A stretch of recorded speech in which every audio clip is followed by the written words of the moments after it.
ക്രൂശിതനായ ഈശോയിൽ പ്രിയപ്പെട്ടവരെ, ആഗോള കത്തോലിക്ക സഭ ലോകമെമ്പാടും ഇന്ന് കർത്താവിൻ്റെ പീഡാനുഭവത്തിൻ്റെയും കുരിശു മരണത്തിൻ്റെയും ഓർമ്മ ആചരിക്കുകയാണ്. മലയാളികളായ നാം ഈ ദിവസത്തിന് നൽകിയിരിക്കുന്ന പേര് ദുഃഖവെള്ളി എന്നാണ്. അതിന് കാരണമായി പറയുക, കർത്താവ് ഒരു വെള്ളിയാഴ്ചയാണ് വധിക്കപ്പെടുന്നതിനായിട്ട് വിധിക്കപ്പെട്ടതെന്നും കാൽവരി മലയിലേക്കുള്ള ആ പീഡാനുഭവ യാത്ര നടത്തിയതെന്നും ആ മലയുടെ മുകളിൽ 2 കള്ളന്മാരുടെ നടുവിൽ ക്രൂശിക്കപ്പെട്ട് മരണം വരിച്ചു എന്നും നാം വിശ്വസിക്കുന്നു. കർത്താവിൻ്റെ ഈ പീഡാനുഭവത്തിൻ്റെയും ത്യാഗനിർഭരമായിട്ടുള്ള ആ സ്വയം ത്യാഗത്തിൻ്റെയും ഓർമ്മയാചരിക്കുന്ന ദിവസം, കർത്താവിൻ്റെ ആ പീഡാനുഭവത്തോട് താതാത്മ്യപ്പെടുന്നതിന് വേണ്ടി, ക്രിസ്തു അനുഭവം സ്വായത്തമാക്കുന്നതിന് വേണ്ടി നാം ഓരോരുത്തരും ദുഃഖം ആചരിക്കണമെന്നും വിശ്വസിക്കുകയും സഭ പഠിപ്പിക്കുകയും ചെയ്യുന്നു. എന്നാൽ ആംഗലേയ ഭാഷയിൽ ഈ ദിവസത്തിന് നൽകപ്പെടുന്ന പേര് ഗുഡ് ഫ്രൈഡേ, നല്ല വെള്ളി എന്നാണ്. ഈ 2 ദിവസത്തെയും ഈ 2 പേരിനെയും നമ്മൾ താതാത്മ്യം ചെയ്യുമ്പോൾ ഒരു പ്രത്യേക കാര്യം നമുക്ക് മനസ്സിലാക്കുവാനായിട്ട് സാധിക്കും. ദുഃഖവെള്ളി നമ്മെ ദുഃഖത്തെപ്പറ്റി ഓർമ്മപ്പെടുത്തുമ്പോൾ, നല്ല വെള്ളി ആ ദിവസം സംഭവിച്ച നന്മയെപ്പറ്റിയും നമ്മെ പഠിപ്പിക്കുന്നു. വ്യക്തിപരമായിട്ട് നല്ല വെള്ളി എന്ന ഈ ദിവസത്തെ കൂടുതലായിട്ട് ഞാൻ ഇഷ്ടപ്പെടുമ്പോൾ അതിനുള്ള 1-2 കാര്യങ്ങളാണ് ഇന്ന് നാം വിചിന്തനത്തിനായിട്ട് കൊണ്ടുവരിക. ഒന്നാമതായിട്ട് യോഹന്നാന്റെ സുവിശേഷം 4-ാം അധ്യായം 16-ാം വചനം പറയുന്നു, ദൈവം ലോകത്തെ അത്രമാത്രം സ്നേഹിച്ചു, തൻ്റെ ഏകപുത്രനെ നൽകുവാൻ തക്കവിധം അവിടുന്ന് ലോകത്തെ സ്നേഹിച്ചു. ലോകത്തെ സ്നേഹിച്ചു എന്ന് പറയുമ്പോൾ എന്നെയും നിങ്ങളെയും നമ്മുടെ പ്രിയപ്പെട്ടവരെയും ദൈവം സ്നേഹിച്ചു. തൻ്റെ സ്നേഹത്തിൻ്റെ ആഴം നമുക്ക് മനസ്സിലാക്കി തരുന്നതിന് വേണ്ടി തനിക്ക് ഏറ്റവും പ്രിയപ്പെട്ടതായിരുന്ന തൻ്റെ ഏകപുത്രനെ അവിടുന്ന് നമുക്ക് വേണ്ടി ബലിയായി നൽകി.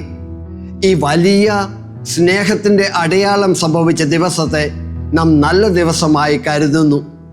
ഒരു ഭാര്യ തൻ്റെ ഭർത്താവിനോട് അങ്ങയോടുള്ള സ്നേഹത്തെ പ്രതി ഞാൻ എന്തും സഹിക്കും, എന്തും ക്ഷമിക്കും, എന്തും ചെയ്യുവാനായിട്ട് തയ്യാറാണെന്ന് പറയുമ്പോൾ അത് കേൾക്കുന്ന ഭർത്താവിനുണ്ടാകുന്ന സന്തോഷം അവൻ്റെ ആ ദിവസത്തെ നല്ല ദിവസമാക്കി മാറ്റുന്നു. നമ്മുടെ സുഹൃത്തുക്കളിൽ ആരെങ്കിലും നമ്മോട് പറയുക, നിനക്ക് വേണ്ടി എല്ലാ ത്യാഗങ്ങളും ക്ലേശങ്ങളും സഹിക്കും, നിന്റെ സന്തോഷത്തിന് വേണ്ടി ഞാൻ എന്ത് പ്രവൃത്തിയും ചെയ്യും എന്ന് പറയുമ്പോൾ അത് കേൾക്കുന്ന നമുക്ക് വലിയ സന്തോഷമുണ്ടാകുന്നു. അത് നമ്മുടെ ജീവിതത്തിലെ നല്ല ദിവസമായി മാറുന്നു. ഇന്ന് നമ്മെ സൃഷ്ടിച്ച് പരിപാലിക്കുന്ന നല്ല തമ്പുരാന് നമ്മോട് പറയുകയാണ്, നിന്നോടുള്ള സ്നേഹത്തെ പ്രതി ഞാൻ എന്നെ തന്നെ ബലിയായി അർപ്പിക്കുന്നുവെന്ന്. ഇനി രണ്ടാമതായിട്ടുള്ള കാര്യം ഈശോ പറയുന്നതാണ്. ഈശോ പറയുകയാണ്, ഞാൻ വന്നിരിക്കുന്നത് നിങ്ങൾക്ക് ജീവൻ ഉണ്ടാകുവാനും അത് സമൃദ്ധമായിട്ട് ഉണ്ടാകുവാനുമാണെന്ന്. നല്ല ഇടയൻ തൻ്റെ ആടുകൾക്ക് വേണ്ടി ജീവൻ അർപ്പിക്കുന്നു. ഞാൻ നല്ല ഇടയനാണ്. നല്ല ഇടയനായ ഈശോ നമുക്ക് വേണ്ടി തൻ്റെ ജീവൻ പൂർണ്ണമായിട്ട് കൽവരിയിൽ ബലി കഴിച്ചതിൻ്റെ ഓർമ്മയാണ് ഓരോ ദുഃഖവെള്ളിയാഴ്ചയും അല്ലെങ്കിൽ ഓരോ കുരിശു മരണത്തിലും നമ്മൾ ആചരിക്കുക.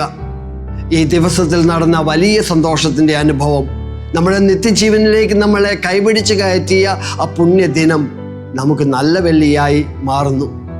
ഇനി മൂന്നാമതായിട്ട് നമ്മൾ കാണുന്ന ഒരു കാര്യം, ഈശോ പോലും തൻ്റെ കുരിശ് യാത്രയിൽ കണ്ടുമുട്ടിയ ഓരോ വ്യക്തികളെയും ആശ്വസിപ്പിക്കുന്നതായിട്ടാണ്.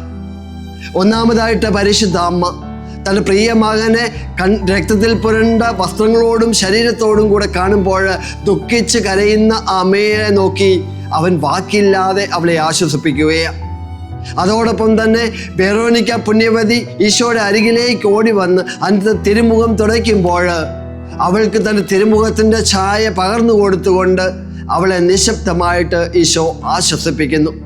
അതിനുശേഷം മുൻപോട്ടുള്ള യാത്രയിൽ ഓർസ്ലേം നഗരിയിലെ സ്ത്രീകൾ കർത്താവിനെ കണ്ടുകൊണ്ട് നിലവിളിക്കുമ്പോൾ, അവൻ അനുഭവിക്കുന്ന ക്ലേശങ്ങളും ദുഃഖങ്ങളും ഒക്കെ കണ്ടിട്ട് വാവിട്ട് നിലവിളിക്കുമ്പോൾ അവരെ ആശ്വസിപ്പിച്ചുകൊണ്ട് ഈശോ പറയുന്ന ഒരു വാക്കുണ്ട്, ഓർസ്ലേം നഗരിയിലെ സ്ത്രീകൾ, നിങ്ങൾ എന്നെ ഓർത്ത് കരയേണ്ട, പ്രത്യുത നിങ്ങളെയും നിങ്ങളുടെ കുഞ്ഞുങ്ങളെയും ഓർത്ത് കരഞ്ഞുകൊള്ളുവിൻ. പ്രിയപ്പെട്ട സഹോദരങ്ങളെ, നമ്മൾ ഓരോരുത്തരും ദുഃഖവെള്ളിയാഴ്ച ആചരിക്കുമ്പോൾ നമ്മൾ ദുഃഖിക്കുന്നതും വേദനിക്കുന്നതുമൊക്കെ കർത്താവ് നമുക്ക് വേണ്ടി സഹിച്ച പീഡകളെയും കഷ്ടതകളെയും ഒക്കെ ഓർത്തുകൊണ്ടാണ്. എന്നാൽ ഈശോ നമ്മോട് പറയുക, നമ്മൾ ദുഃഖിക്കേണ്ടതും കരയേണ്ടതും ഈശോ സഹിച്ച പീഡകളെ ഓർത്തല്ല, പ്രത്യുത നമ്മുടെ പ്രിയപ്പെട്ടവർ നമുക്ക് ചുറ്റും ജീവിക്കുന്നവർ അനുഭവിക്കുന്ന വേദനകളെയും ദുഃഖങ്ങളെയും ഓർത്തുകൊണ്ടാണ്.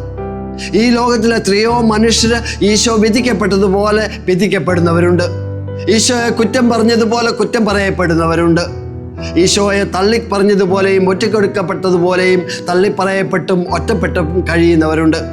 ഇവരെ ഓർത്ത് ദുഃഖിക്കുവാനായിട്ട് നമുക്ക് സാധിക്കുമ്പോൾ മാത്രമേ നമ്മുടെ ജീവിതത്തിൽ ഇതൊരു നല്ല ദിവസമായിട്ട് മാറുകയുള്ളൂ.